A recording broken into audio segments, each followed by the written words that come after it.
नमस्कार। म आजको कक्षामा कक्षा 7 मा रहेको नेपाली किताबको पाठ 6 मा एउटा गीत रहेको छ जसलाई माधव प्रसाद घिमिरेले लेख्नु भएको छ। यो गीतको शीर्षक एउटै मुटु एउटै मर्म रहेको छ।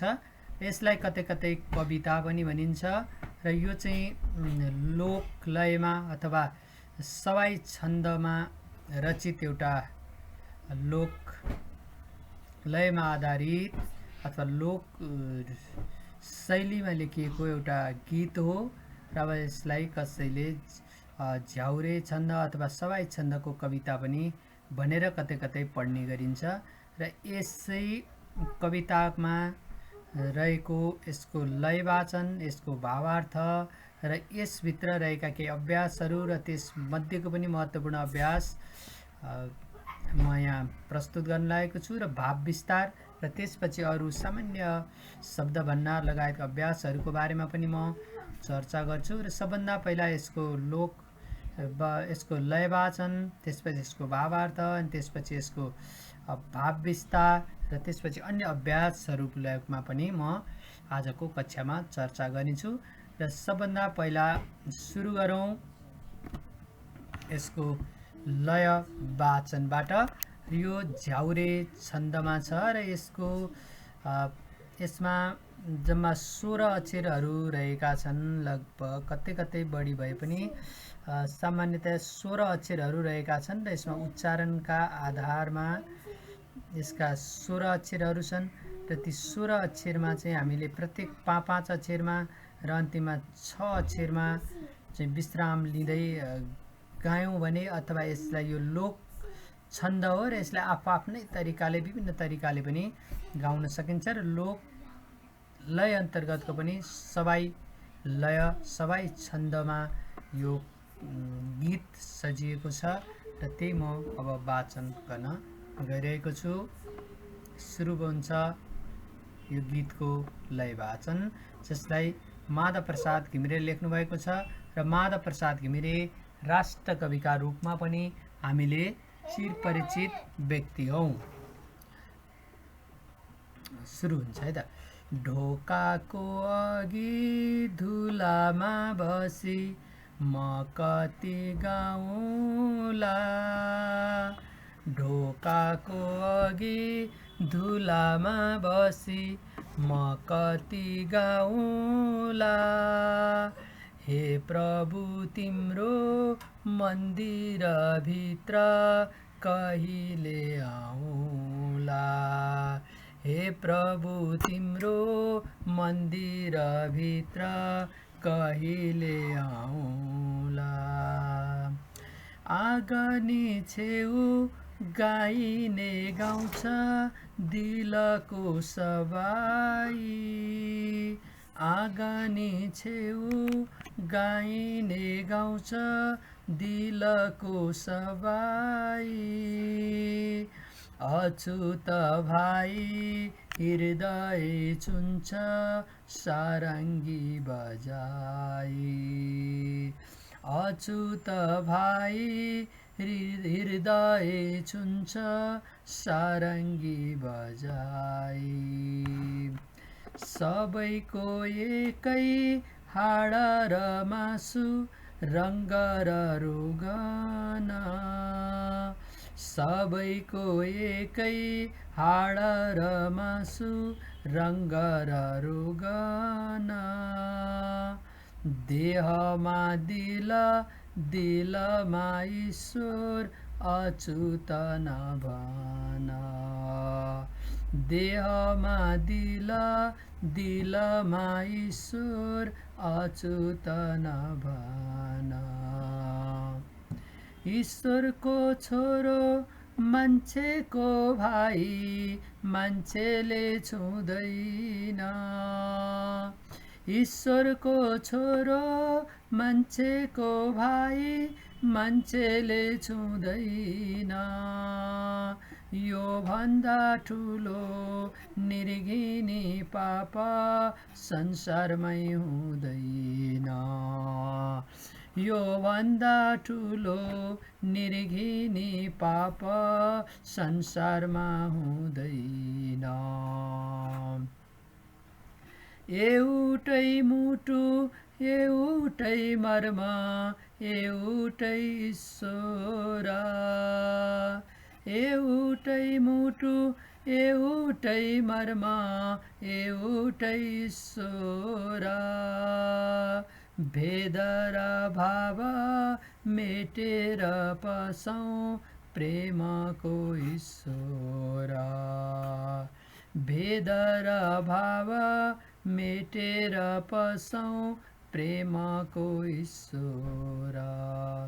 यसरी यस कवितामा झ्याउरे छन्दमा अथवा झ्याउरे लयमा अथवा सबै छन्दमा त्यसलाई हामीले मिलाएर गाउन सक्छौँ र यो चाहिँ नेपाली समाजभित्र रहेको एउटा व्याप्त छुवाछुतको प्रचलन र त्यो प्रचलनबाट पीडित भएका समुदायहरूप्रति सहानुभूति प्रकट गर्दै र उनीहरूको आवाजलाई बुलन्द गर्दै माधव प्रसाद घिमिरेले यो गीत सिर्जना गर्नुभएको थियो। र माधव प्रसाद घिमिरे नेपालका राष्ट्रकवि हुन् र उनको लगभग 1 वर्ष अगाडि मृत्यु भइसकेको छ। 102 वर्षको उमेरमा 1976 सालमा जन्मनुभएका माधव प्रसाद घिमिरेको 2000 विक्रमसम्म 2077 सालमा मृत्यु भएको हो। अब म यसको पंक्तिगत रूपमा अथवा श्लोकगत रूपमा यसका केही भावार्थहरू म बताउन गइरहेको छु।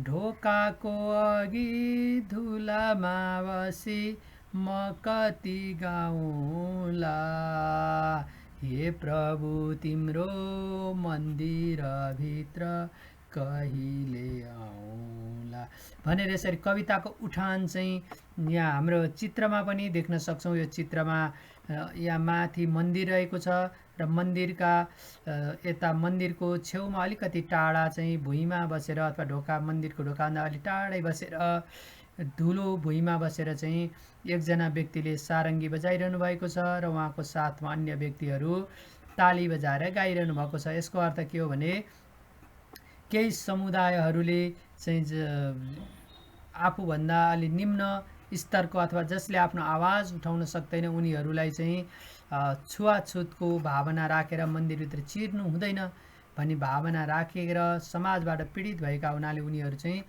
ढोकाको अघि धुलामा बसेर गीत गाइरहेका छन् र प्रभु तिम्रो मन्दिरभित्र चाहिँ कहिले आउन पाउँछौँ भनेर आफ्नो मनको वेदना पोखिरहेका छन्। अब दोस्रोमा चाहिँ अब उनीहरूले जुन गीत गाएको कुरालाई माथि गीतकारले उठाउनु भयो भने अनि उनीहरूको बारेमा फेरि गीतकारले चाहिँ दोस्रो लाइनमा दोस्रो श्लोकमा चाहिँ आफ्नो विचार प्रस्तुत गर्नुभएको छ।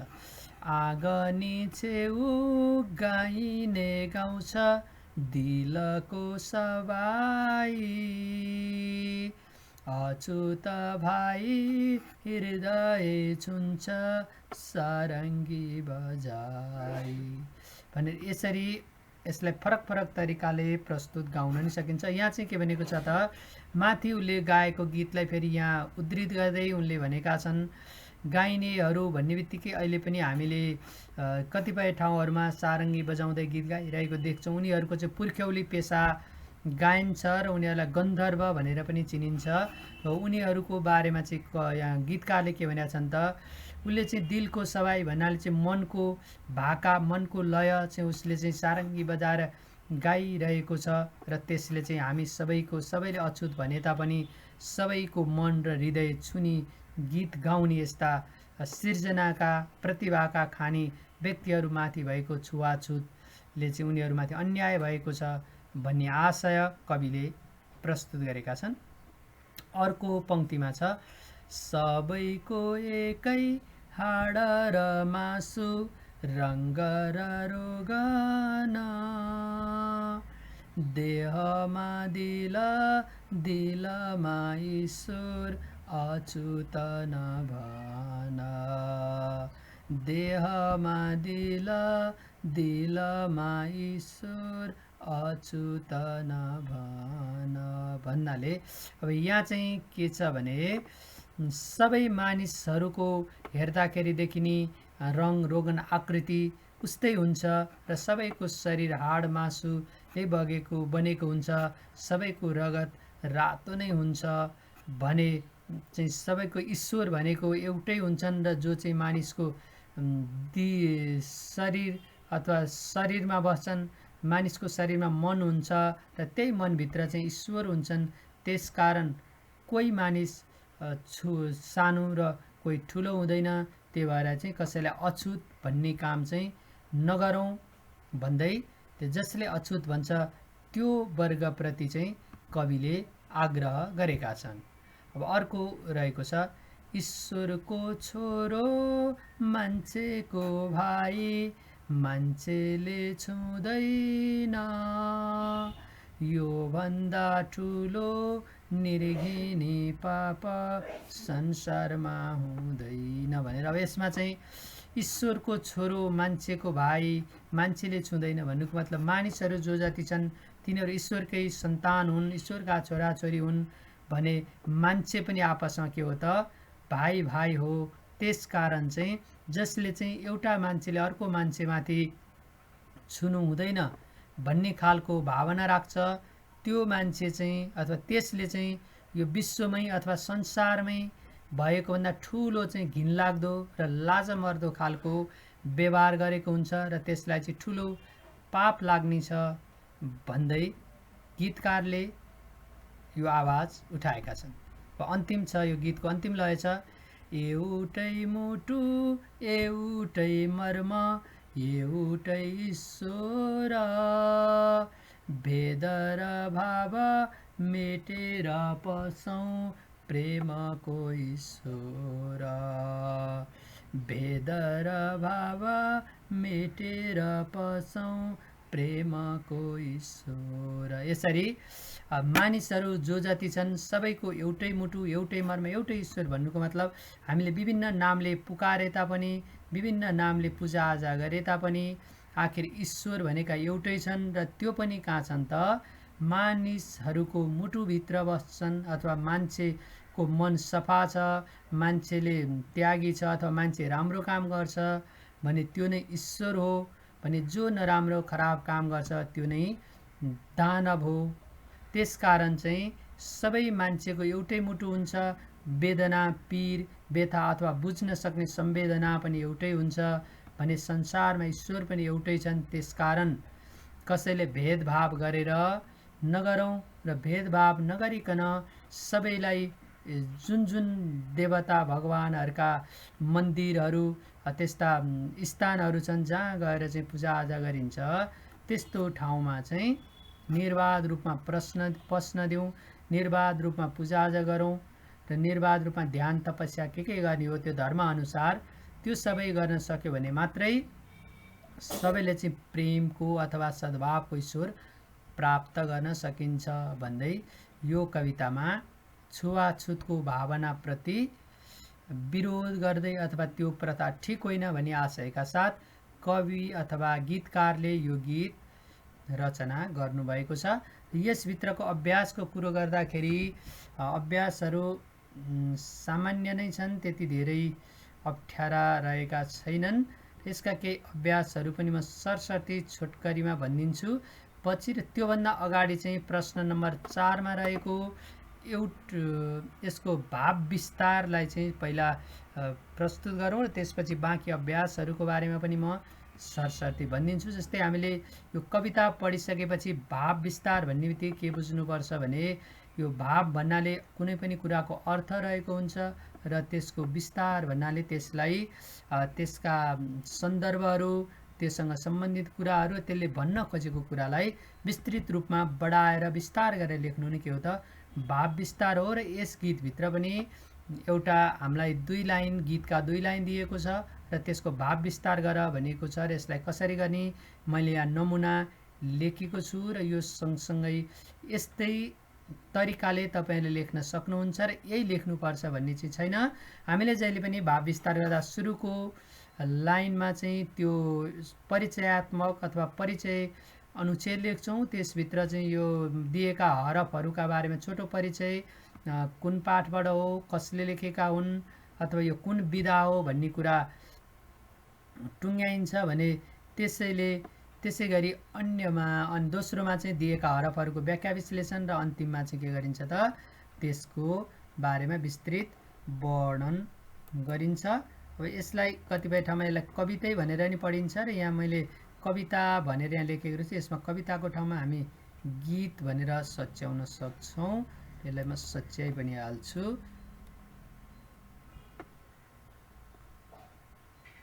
त्यसपछि म अगाडि बढ्छु है त। कविता नभई यसलाई हामीले गीत भनेर पढिएको छ धेरै। यहाँ पनि हाम्रो पाठमा पनि गीतै भनेर राखेको हुनाले हामी यहाँ पनि गीत नै भनेर प्रयोग गर्छौँ। अब चाहिँ सुरु गर्छ है त। जस्तै प्रश्नमा के रहेको छ त, भाव विस्तार गर, ढोकाको अघि धुलामा बसी म कति गाउँला, हे प्रभु तिम्रो मन्दिरभित्र कहिले आउँला। अब यी दुईटा गीतका पङ्क्तिहरूलाई अब हामीले यहाँ यसको विधिसम्मत रूपमा चाहिँ यसलाई विस्तार गर्छौँ। सुरुको अनुच्छेदमा रहेको छ, उत्तर माथिका प्रस्तुत हरफहरू कक्षा 6 को नेपाली किताबको एउटै मुटु एउटै मर्म शीर्षक क को यो चाहिँदैन, शीर्षक को गीतबाट साभार गरिएको हो। यस गीतका रचनाकार राष्ट्रकवि माधव प्रसाद घिमिरे हुन्। उनले यस गीतमा नेपाली समाजमा रहेको छुवाछुतको भावनालाई विषयवस्तु बनाएका छन् र छुवाछुतको भावना जसले राख्छ त्यो ठुलो पापी हो भन्ने उनको मुख्य आशय पनि रहेको छ। यो चाहिँ समग्र माथिका दुईटा पङ्क्तिहरूको व्याख्या विस्तार गर्नुभन्दा अगाडि पाठको समग्र अनुच्छेद अथवा यस पाठको आशय र यसलाई परिचयात्मक रूपमा चाहिँ हामीले सुरुको अनुच्छेद प्रस्तुत गऱ्यौँ भने अब दोस्रो अनुच्छेदमा चाहिँ दिएका पङ्क्तिहरूको हामी व्याख्या गर्नेछौँ। छुवाछुतको भावनाको कारण एउटै धर्म मान्ने व्यक्तिहरू बीचमा पनि कोही मन्दिरभित्र गएर भगवानको पूजा गर्न पाउने तर कोही भने मन्दिरभित्र छिर्नसम्म नपाउने यो कस्तो चलन हो भन्ने प्रश्न रचनाकारले गीतका माध्यमले उठाएका छन्। माथिका हरफमा छुवाछुतको कुसंस्कारले गर्दा मन्दिरभित्र छिर्नबाट वञ्चित भएका समुदायको आवाज उठाइएको छ। हामी अरू मानिसभन्दा केमा फरक छौँ? किन हामी ढोकाको अघि धुलोमा बस्नु परेको हो? हामीले आफ्नो मनको वेदना तिम्रो मन्दिरभित्रै आएर गाउन कहिले पाउने हो? यी र यस्तै प्रश्नहरू माथिका गीतका हरफ मार्फत व्यक्त गरिएको छ। यहाँ दुईटा हरफ छन् र त्यसमा के छ त, हामी चाहिँ धुलोमा कति दिन बस्नुपर्ने र त्यो मन्दिरभित्र कहिले छिर्न पाउने भन्ने खालको आवाज चाहिँ यहाँ उठाइएको छ र तिनै कुरा यो माथि बिचको व्याख्या खण्डमा चर्चा भयो भने तिनै माथि उल्लेख भएका कुरालाई अलिकति निचोडमा निष्कर्षमा हामीले अन्तिम अनुच्छेद लेख्छौँ र यो छोटो लाइन भएको हुनाले यसको पनि धेरै लामो लेखिरहनु पर्दैन। गीत मार्फत उठाइएका माथि उल्लेखित प्रश्न र आवाजहरू वास्तवमै मर्मस्पर्शी छन्। गीत सङ्गीत र सृजनाका पारखी समुदायमाथिको छुवाछुतको भावना र अझ मन्दिर छिर्न समेत लगाइएको प्रतिबन्ध घिनलाग्दो पाप हो। माथिका गीतका हरफहरूले दिन खोजेको सन्देश पनि यही हो। यसरी यसको हामीले व्याख्या गर्न सक्छौँ र त्यसपछि अब अलिकति यसको अन्य अभ्यासहरूको बारेमा नि हामी केही छलफल गर्न सक्छौँ। गरौँ है त।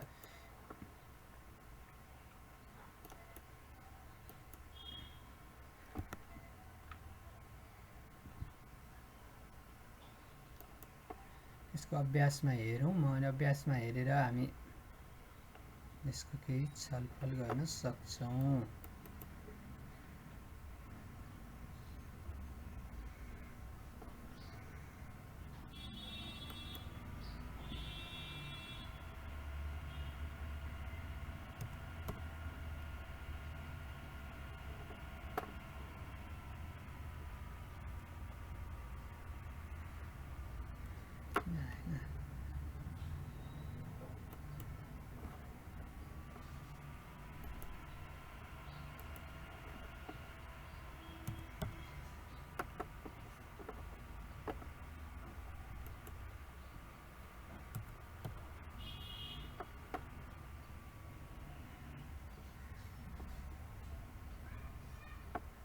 सर्च भइरहेको छैन।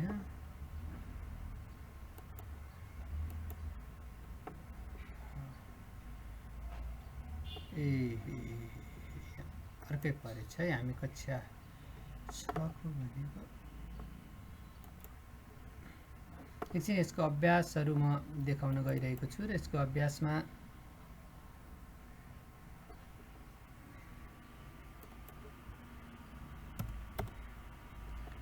यही कविताको जुन हामीले लय वाचन गऱ्यौँ, यसको भाव विस्तारण गऱ्यौँ र त्यसका अन्य अभ्यासहरू चाहिँ सजिला छन्। जस्तै हेरौँ, यो एकको लय वाचन भनेको चाहिँ यो होइन, मैले जसरी गरेँ त्यसै गरी कक्षामा लय वाचन गर्ने कुरा हो। यहाँ चाहिँ दिलको सवाई कसले गाउँछ भन्दा यो छोटो उत्तरहरू, मौखिक उत्तरहरू लेखेर नि दिन सकिन्छ। दिलको सवाई कसले गाउँछ? दिलको सवाई गाइनेले गाउँछ। सबै मानिस सुत्यो भन्ने आधार के हो भन्दा सबैको शरीर एकै हाड र मासुले बन्छ र रङ रोगन पनि उस्तै हुनु नै के हो त सबै मानिस उस्तै हुन् भन्ने आधार हो। कसले के गरे पाप गर्दैछ, कसले के गरेर पाप गर्दैछ भनेको चाहिँ ईश्वरको छोरो मान्छेको भाइलाई मान्छेले नै छुँदैन र उसले ठुलो निर्घिनी पाप गर्दैछ। कसले के गरेर पाप गर्दैछ भने मान्छेले मान्छेलाई नछोएर ठुलो पाप गर्दैछ अथवा निर्घिनी पाप गर्दैछ भनेर लेख्न सकिन्छ। अब त्यसपछि गीतको अन्तिम हरफले के भनेको छ भनेको छ, एउटै मुटु एउटै मर्म एउटै ईश्वर भेद र भाव मेटेर पसौँ प्रेमको ईश्वर भनेको चाहिँ गीतको अन्तिम हरफले के भनेको छ त सबैको ईश्वर एउटै हुन्छ, सबैको मुटु अथवा एउटै हुन्छ र सबैको पीर वेदना मर्म पनि एउटै हुन्छ। त्यसकारण भेदभाव मेटेर सबैजना चाहिँ प्रेमले हाँसी खुसी ईश्वरको मन्दिरमा पस्नुपर्छ। त पसौँ प्रेमको ईश्वर भनेको मतलब सबैले चाहिँ ईश्वरलाई प्रेम गर्नुपर्छ। यसको मतलब सबैले भेदभाव हटाएर एउटै मुटु एउटै मर्म भएका मानिसहरूले चाहिँ भेदभावको होइन कि प्रेमको ईश्वरको पूजा गर्नुपर्छ र मान्छेले मान्छेलाई नै सम्मान गर्न सक्यो भने त्योभन्दा ठुलो पूजा अथवा त्योभन्दा ठुलो धर्म हुँदैन। त्यसकारण एउटै ईश्वर हो, एउटै मान्छे हो, एउटै मर्म हो भन्ने चाहिँ के त गीतको अन्तिम हरफले भन्न खोजेका कुराहरू हुन्। अर्को यस पाठको मुख्य आशय के हो भने चाहिँ यस पाठमा कविले चाहिँ के गरेका छन् त यस पाठमा कविले छुवाछुतको विरुद्ध आवाज उठाएका छन् र सबैजना मिलेर बस्नुपर्छ, सबै मानिस एउटै हुन्, कसैमाथि भेदभाव गर्नु हुँदैन। मन्दिर लगायतका यस्ता सार्वजनिक ठाउँहरू सबैका लागि साझा हुन् र त्यसभित्र कोही ठुलो कोही सानो जात जाति हुँदैन। त्यसकारण चाहिँ सबै मिलेर बस्नुपर्छ। मान्छेको देहभित्र दिल हुन्छ र त्यही दिलमा चाहिँ ईश्वर बसेका हुन्छन्। त्यसकारण यदि धर्म गर्नु छ भने चाहिँ सबभन्दा पहिला मानिसहरूलाई सम्मान गर्न सकौँ र भेदभावको भावना हटाउँ भन्ने नै यो पाठको के छ त मुख्य आशय अथवा मुख्य अर्थ रहेको छ। अब अर्को खाली ठाउँ भएर भने चाहिँ यसमा चाहिँ सबैको एउटै हाड र मासु रङ्ग र रोगन त्यही भइहाल्यो। देहमा दिल दिलमा ईश्वर अछुत नभन, त्यही भएको लाइन हुन्। भाव विस्तारको अघि हामीले प्रस्तुत गरिसक्यौँ। अब 5 नम्बरमा रहेको छ उदाहरण हेरी तलका गीतका हरफलाई वाक्यमा लेख भनेको जहिले पनि गीत तथा कविताहरूमा चाहिँ त्यो वाक्यको शैलीमा हुँदैन, त्यसमा क्रियापद अगाडि पछाडि र जहाँ पनि हुनसक्छ त्यो लय मिलाउनको लागि भने हामीले वाक्यको संरचनामा लाँदा चाहिँ कर्ता कर्म र क्रियाको एउटा सिलसिला मिलाएर राख्नुपर्ने हुन्छ। र यहाँ जस्तै उदाहरणमा हेरौँ, ढोकाको अघि धुलामा बसी म कति गाउँला भने चाहिँ यसैलाई चाहिँ यसको गाउने काम कर्ताको हो त म हो, त्यसकारण कर्तामा अगाडि राख्यो र अनि अरू चाहिँ जति पनि कर्मका पूरक कर्महरू छन् ती कर्म जतिलाई बिचमा राख्यो भने अनि क्रियापदलाई चाहिँ अन्तिममा राख्यो। यसरी कर्म कर्ता कर्म र क्रियाको संरचनामा वाक्य बन्छ र कम्तीमा त्यसलाई वाक्यमा कम्तीमा एउटा कर्ता र क्रिया अनिवार्य हुन्छ र कर्म चाहिँ त्यहाँ जति पनि छन् ती सबै कर्म र कर्ता र क्रियाको बिचमा सम्बन्ध रहन्छ भने वाक्य बन्नलाई कर्ता र कर्मको चाहिँ अनिवार्य उपस्थिति हुन्छ। जस्तै अब यी दुईटालाई हामीले बनाउनु पर्यो। आँगनी छेउ गाइने गाउँछ दिलको सवाई, कसले गाउने हो त गाइने दिलको सवाई आँगनी छेउमा गाउँछ, अथवा गाइने आँगनी छेउमा दिलको सवाई गाउँछ। के गर्ने त हामीले गाइने आँगनी छेउ दिलको सवाई गाउँछ। यसरी हामीले वाक्य बनाउन सक्छौँ। फेरि भनी एकचोटि, गाइने आँगनी छेउ दिलको सवाई गाउँछ। अब अर्को, अछुत भाइ हृदय चुन्छ सारङ्गी बजाई। अछुत भाइ सारङ्गी बजाई हृदय छुन्छ। अछुत भाइ सारङ्गी बजाई हृदय छुन्छ। हो यसरी यसको वाक्य बनाउन सकिन्छ। अब शब्द अर्थ शब्द भण्डारमा पनि सजिलो छ यो पनि। अब उही अर्थ भने एक एकवटा शब्द लेख भने ढोका, ढोकाको दैलो अथवा द्वार, ईश्वरको प्रभु, जनार्दन आदि लेख्न सकिन्छ। भेद भनेको विभेद, फरक, प्रेम भनेको माया, स्नेह। तलको हरफका विपरीत शब्दसँग जोडा मिलाई कापीमा सार भनेको छ। विपरीत भने ठिक्क उल्टो। अछुतको के हुन्छ त छुत, देहको आत्मा, भेदको समानता, पस्नुको निस्कनु, पापको धर्म। यो पनि सजिलो छ। अब यहाँ उदाहरणमा देखाए जस्तै गरी शब्द बनाऊ भनेको छ। यो सजिलो छ। यसमा दुईटा शब्दहरू जोडेर एउटै बनाउने हो। यो चाहिँ हामीले समास गरेर बनाउने भनेर नि पढ्छौँ। जस्तै उस्तै शब्दहरूलाई त्यसको बिचको र अथवा अन्य नै हुन्छ नि, हटाएर यहाँ चाहिँ सबैमा र हटाएर एउटै डिकोमा लेख्ने हो। यो रङ्ग र रोगन, रङ प्लस रोगन, रङ रोगन। चाहिँ दाल प्लस भात, दाल भात। माल र सामान, माल सामान। ज्ञान र विज्ञान, ज्ञान विज्ञान। कलम र मसी, कलम मसी। हात र खुट्टा, हात खुट्टा। बुद्धि र विवेक, बुद्धि विवेक। पढाइ र लेखाइ, पढाइ लेखाइ। हाट र बजार, हाट बजार। यसमा अरू केही गर्नु पर्दैन, बिचको र हटाउने र सबैलाई एउटै डिकोभित्र लेखेपछि यो मिल्छ। यसमा कुनै ठुलो छैन। अर्थ खोल्ने गरी वाक्यमा प्रयोग गर भनेको चाहिँ यो त हामीले अर्थ बुझिसकेपछि वाक्यमा प्रयोग गर्न सक्छौँ। भेद, हामीले मानिस बीचमा भेदभाव राख्नु हुँदैन।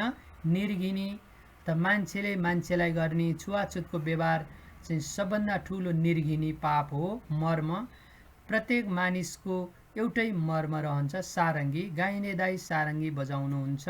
अछुत, हामीले अछुतको भावना राख्नु हुँदैन। उच्चारण हिज्जे भनेको यो शुद्धसँग उच्चारण गर्ने। ढोका, मन्दिर, सवाई, प्रभु, दिल, संसार, यसरी हो भने। अब अन्य चाहिँ यो पाठ हेरेर सच्याउने भनेको यहाँ कुनै रस्व दीर्घ यिनीहरूको मिलाउनु पर्ने हुन्छ। र यहाँ चाहिँ जस्तै दिल रस्व हुन्छ, अनि ईश्वरमा यो मोटो सको आदि हुन्छ। अछुतको छु पनि रस्व हुन्छ। गाउँछमा चाहिँ गाउँ छ, यो गाउँ छ पनि के छ त, यो पनि मिलाउनु पर्यो। यसको हेरौँ, गाउँ छ पनि, यसको गाउँ छ लगभग यो मिलेकै छ। गाउँ छ, गाउ छ हुन्छ। यो हुँदै यसको माथिको चन्द्रबिन्दु चाहिँ गाउँ छ, यो चन्द्रबिन्दु हुँदैन है त, चन्द्रबिन्दु हुँदैन। आँगनीमा यहाँ चन्द्रबिन्दु हुन्छ भने भाइको माथि रस्व ई हुन्छ। यही नै यसको हो भने। अब अन्य चाहिँ व्याकरणका कुराहरू छन्। व्याकरणमा सुरुमा क्रियापद, त्यसपछि यो भाव अन्तर्गत हामीले बुझ्यौँ सम्भावनार्थक, अनि त्यसपछि सम्भावनार्थक र आज्ञार्थकको बारेमा यहाँ बुझाउन खोजेको छ। सम्भावनार्थक भनेको धातु प्लस होला राख्ने अथवा पछि हुने कामको अनुमान गर्ने कुरा रहेको छ भने आज्ञार्थक भनेको कसैलाई काम अराउने कुरा रहेको छ। र त्यसै तिनै के हुन् त, यसका विभिन्न खालका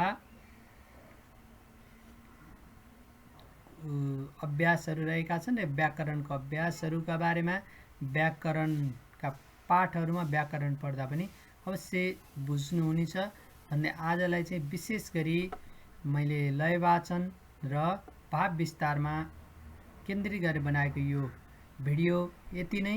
र अब यसका सृजनात्मक अभ्यासहरू यिनीहरू चाहिँ तपाईँ अवश्य पनि गीत लेख्ने, हामीले कुनै पनि पाठ पढिसकेपछि त्यो पढेका पाठसँग सम्बन्धित कुराहरू बुझ्ने र त्योसँग सम्बन्धित रहेर त्यस्तै सृजनाहरू गर्न सक्नुपर्ने हुन्छ।